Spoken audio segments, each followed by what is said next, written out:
बिस्मिल्लाहिर्रहमानिर्रहीम। Welcome to lecture number 18 of operating systems. आज हम कॉन्सेप्ट देखेंगे प्रोसेस सिंक्रोनाइजेशन का। तो बेसिकली हमारे पास कंकरेंट प्रोसेसेस होते हैं या थ्रेड्स होते हैं जो कि शेयर डाटा और शेयर रिसोर्सेज को असेस चाहिए होती है। तो हमारे पास जो इशू क्रिएट होता है वो ये होता है कि डाटा कंसिस्टेंसी जो है वो इसको एक मेकनिज़म की रिक्वायरमेंट होती है ताकि ऑर्डिनरी एग्जीक्यूशन हो सके कोऑपरेटिंग प्रोसेसेस की। तो इस वजह से हमारे पास वेरियस प्रोसेस सिंक्रोनाइजेशन के मेथड्स इस्तेमाल किए जाते हैं।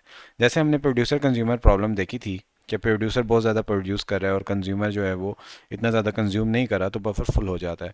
या कंज्यूमर को कंज्यूम करना है लेकिन प्रोड्यूसर प्रोड्यूस नहीं कर रहा तो बफर एम्प्टी होता है और कंज्यूमर को कंज्यूम करने के लिए कोई चीज़ नहीं मिल रही होती। तो हमारे पास एक बफर होता है जो एक राउंडेड बफर होता है, सर्कुलर बफर होता है। हम उसको इस्तेमाल कर रहे होते हैं, उसकी इंटायर कैपेसिटी को एन आइटम से हम डिनोट करते हैं और प्रोड्यूसर कंज्यूमर जो है वो बफर के थ्रू अपना डाटा शेयर करते हैं, जिसकी हमने एग्जांपल देखी थी वेयर हाउस के ज़रिए से इसको समझने की कोशिश की थी। अब हमारे पास ये कोड पुराना ही कोड है जो पहले हम देख चुके हैं कि हमारे पास बफर के लिए क्या वेरिएबल्स होते हैं। एक होता है इन और एक होता है आउट। ये पॉइंटर्स होते हैं जो बफर पे मूव कर रहे होते हैं। ये हमारा बफर है, एक पॉइंटर इन यहाँ होगा, आउट यहाँ होगा, इन यहाँ से हो रहा होगा, आउट यहाँ से हो रहा होगा। ठीक है, तो फॉर एग्जांपल मेरे अभी इन और आउट इक्वल हैं यहाँ पर। ठीक है, स्टार्ट में इसको हम समझते हैं। एक सेकेंड, इसको मुझे दोबारा से ड्रॉ करने दें कि हमारे पास ये फॉर एग्जांपल बफर है, ठीक है, जिसका साइज़ है 5। ठीक है, और यहाँ पे हमारा इन है और यहीं पे हमारा आउट है। ठीक है, तो अब क्या होगा, जैसे मैं इसके अंदर एक एलिमेंट एंड प्रोड्यूस हो जाएगा तो वो पहली पोजीशन पे वो एलिमेंट आएगा और हमारा जो अभी इन है वो आगे मूव हो जाएगा। ठीक है, जब इन और आउट हमारे इक्वल थे तो ये बफर हमारा एम्प्टी था। अब हमारा जो इन है वो यहाँ आ जाएगा, आउट यहाँ पर ही रहेगा। फिर उसके बाद नेक्स्ट एलिमेंट इन करूँगा तो वो इधर आ जाएगा। फिर नेक्स्ट एलिमेंट इन करूँगा तो मेरा इन पॉइंटर इधर आके इधर इंसर्ट हो जाएगा और नेक्स्ट इन वाला पॉइंटर मेरा इधर आ जाएगा। अभी तक मैंने कंज्यूम नहीं किया। फिर इंसर्ट करूँगा, फिर इन इधर हो जाएगा और मेरा इन पॉइंटर इधर आ जाएगा।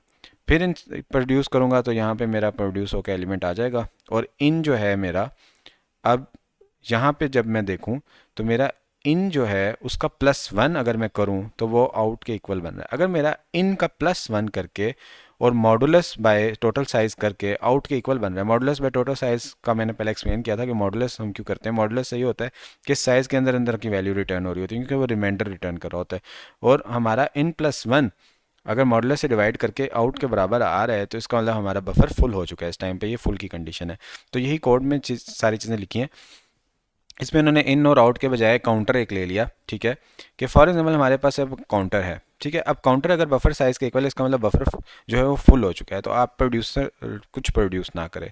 जब उसने प्रोड्यूस करना है तो वो इन के ऊपर इंसर्ट कर देगा अपनी प्रोड्यूस की हुई चीज़ को और इन को अपडेट कर देगा इन+1 मॉडुलस बफर साइज। ठीक है, और काउंटर को एक प्लस कर देगा कि इतने एलिमेंट इसमें इंसर्ट हो चुके हैं। जो हमारे पास कंज्यूमर होता है वो क्या करता है, चेक करता है काउंटर क्या 0 के बराबर तो नहीं है। अगर 0 के बराबर है तो इसका मतलब कि बफर हमारा अभी एम्प्टी है, प्रोड्यूसर ने कुछ भी प्रोड्यूस नहीं किया, उसका काउंटर प्लस प्लस अभी तक नहीं हुआ। तो कंज्यूमर कुछ भी ना करे, कंज्यूम करने के लिए कुछ है ही नहीं। जब उसने कंज्यूम करना है तो बफर की आउट वाली पोजीशन से वो कंज्यूम करे अपने एलिमेंट को और आउट को फिर अपडेट कर दे, आउट इज इक्वल टू आउट+1 मॉडुलस बफर साइज। ठीक है, और काउंटर को माइनस माइनस कर दे क्योंकि उसने एक चीज़ कंज्यूम कर दी है। अब मसला क्या होगा कि जब कंकरेंटली ये दोनों चीज़ें चलेंगी तो इंटरलिविंग का एक कॉन्सेप्ट आ जाता है। ठीक है, फॉर एग्जांपल वैल्यू काउंटर की है 5। ठीक है, अब प्रोड्यूसर और कंज्यूमर दोनों एग्जीक्यूट कर रहे हैं। प्रोड्यूसर कह रहा है काउंटर प्लस प्लस और जो कंज्यूमर है उसने कंज्यूम के लिए वो कह रहा है काउंटर माइनस माइनस। अब होना ये चाहिए कि 5 से वैल्यू हो जानी चाहिए प्लस प्लस प्लस होके 6 और फिर जब कंज्यूमर कंज्यूम कर ले तो दोबारा से 5 हो जानी चाहिए। लेकिन मसला ये आ रहा है कि वो वैल्यू कभी 4 हो जाती है, कभी 5 हो जाती है, कभी 6 हो जाती है। 5 तो ठीक है लेकिन 4 और 6 क्यों हो रही है ये हम देखते हैं। तो करेक्ट रिजल्ट तो इसका 5 है, लेकिन क्या है कि हमारे पास मशीन कोड में अगर इम्प्लीमेंट करें हम इसको तो मशीन कोड हमारा जो काउंटर प्लस प्लस का बनेगा वो ये बनेगा कि आप क्या करो, R1 के अंदर काउंटर को मूव कर दो, फिर इंक्रीज कर दो R1 को एक पॉइंट से, फिर काउंटर के अंदर R1 मूव कर दो। ठीक है, यानी यहाँ पे फॉर एग्जांपल मेरे पास 5 है, 5 को मैंने मूव कर दिया R1 के अंदर और R1 को इंक्रीज कर दो 6 कर दो और फिर काउंटर के अंदर अब 6 को मूव कर दो तो काउंटर अब अपडेट होकर 6 के बराबर हो जाएगा। इस तरह काउंटर को माइनस माइनस करना है मैंने, तो काउंटर के अंदर भी फॉर एग्जांपल 6 है तो उसको आपने R2 के अंदर मूव कर देना है, डिक्रीज करना है उसको 1 से तो ये 5 बन जाएगा और 5 को आपने काउंटर में मूव करना है तो काउंटर की वैल्यू 6 से अब 5 हो जाएगी।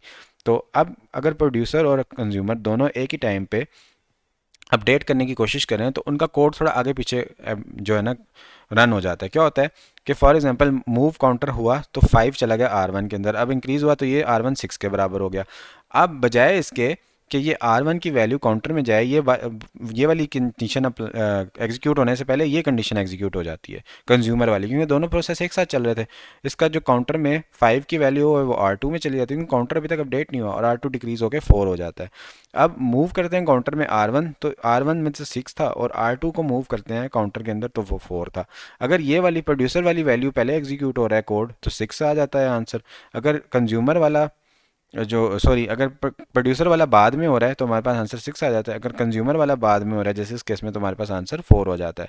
तो ये जो हमारे पास कंडीशन होती है जिसके अंदर दो प्रोसेसेस आपस में इस तरह जो बाद में आएगा उसका रिजल्ट आ जाएगा और कंकरेंटली एग्जीक्यूट हो रहे होते हैं और outcome of the manipulation depend upon the particular order in which access take place, यानी इनके ऑर्डर पे डिपेंड करी होती है कि जो बाद में चलेगा उसका रिजल्ट आ जाएगा। इसको कहते हैं रेस कंडीशन। क्या कहते हैं इसको? Race condition. दोनों आपस में रेस लगाने की कोशिश कर रहे हैं। तो इस रेस कंडीशन के अगेंस्ट जो गार्ड होता है इसके लिए हमें सिंक्रोनाइजेशन करनी पड़ती है प्रोसेसेस की। अब इसकी एक और एग्जांपल लेते हैं कि बैंक है एक, या एयरलाइन की एक रिजर्वेशन है, ट्रैवल एजेंट ऑफिस है, उसके अंदर कुछ ट्रांजैक्शंस परफॉर्म हो रही हैं। जैसे हमारे पास करंट बैलेंस है एक बंदे का वो है 50,000, चेक डिपॉजिट उसने किया 10,000 और एटीएम से विदड्रॉ किए 5,000।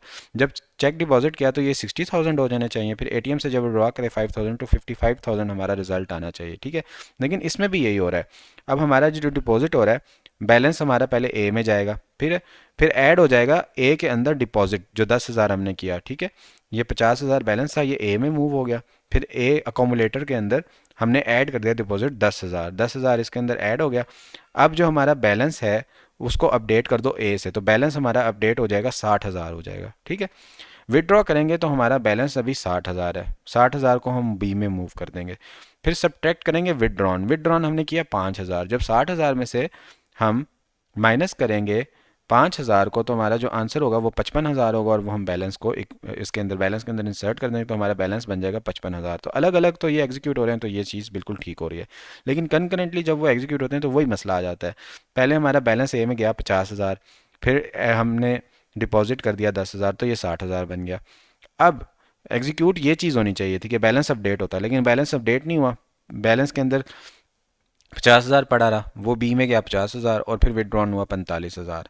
अब जब वही चीज़ आ रही है, अगर ये चेक डिपॉजिट वाली कंडीशन पहले अप्लाई हो जाएगी तो बैलेंस 60,000 रिटर्न हो जाएगा। अगर ये वाली बाद में जो भी अप्लाई होगी ना, अगर बाद में ये वाली अप्लाई होगी तो हमारे पास 45,000 आ जाएगा, अगर बाद में चेक डिपॉजिट वाली अप्लाई होगी लेटेस्ट तो हमारे पास 60,000 आ जाएगा। तो यही मसला हमारे पास यहाँ पे भी हो रहा है, तो इसके लिए हमें प्रोसेस सिंक्रोनाइजेशन करनी पड़ती है। तो ये कैसे करते हैं ये हम नेक्स्ट लेक्चर्स में देखेंगे। यहाँ पे हमारा लेक्चर नंबर 18 एंड होता है। Thank you so much everyone for joining and watching. Take care, अल्लाह हाफिज़।